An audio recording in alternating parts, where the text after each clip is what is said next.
Let's dive deeper into what is happening on the ground, both in Ukraine and in Russia, because that matters. Newsy national security correspondent Sasha Ingber is with us, along with retired Lieutenant Colonel Daniel Davis. He's now a senior fellow and military expert with Defense Priorities. Sasha, let's start with you. Intel is suggesting that now this convoy of Russia military equipment and gear is 40 miles long. But before they maybe made a mess of logistics, they can't keep up? Well, it's interesting, Chance, because it looked like the Russians had completely underestimated the Ukrainian resolve, their fighting spirit, their ingenuity. They were taking down signs on roads to try to confuse Russian forces on the ground. But they did overstretch their fuel, their ammo, and other logistics. There's also the question of why the Russian military wasn't relying more heavily on its air force, which is obviously superior and would have given them an immediate advantage.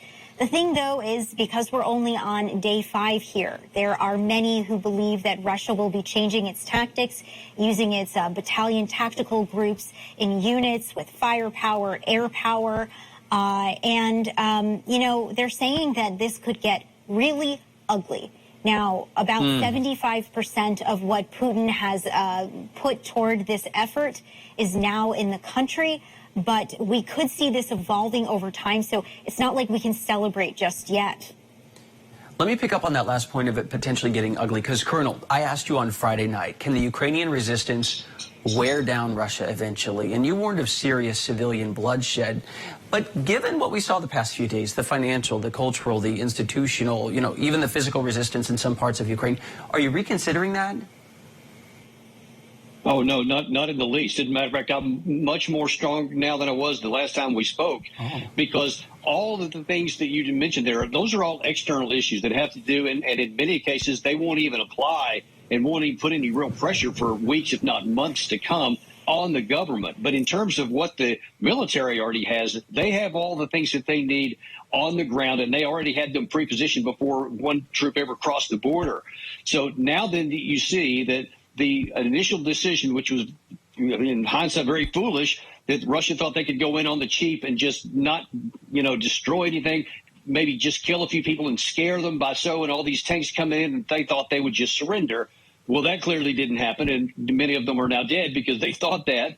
But now Russia has recalibrated, and you see this long columns coming in, but it's also coming in from the south because they're closing the vice grip on a large formation of Ukrainian armed forces in the south.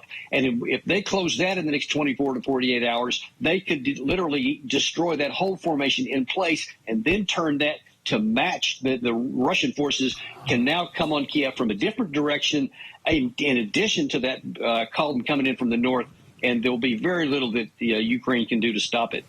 There won't be anything they can do to stop coming it. from both ways. Then, Colonel, on that note, Ukraine is saying, come one, come all. We need help. You know, come and fight with us. We don't care who you are. Is that smart? Because one, you can get people who are inexperienced, but also you can get extremist groups. You don't know who's coming in. Is that smart? Well, no, it's self-evidently not.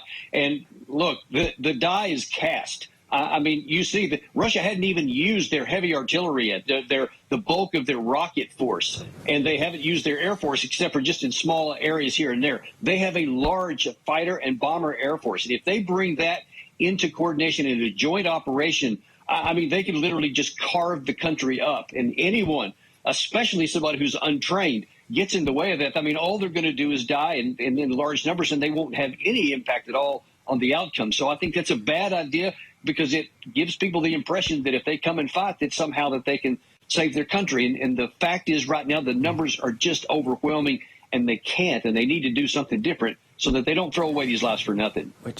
Yeah, and of course the spirit of that is, I mean, it's so admirable and it's totally understandable.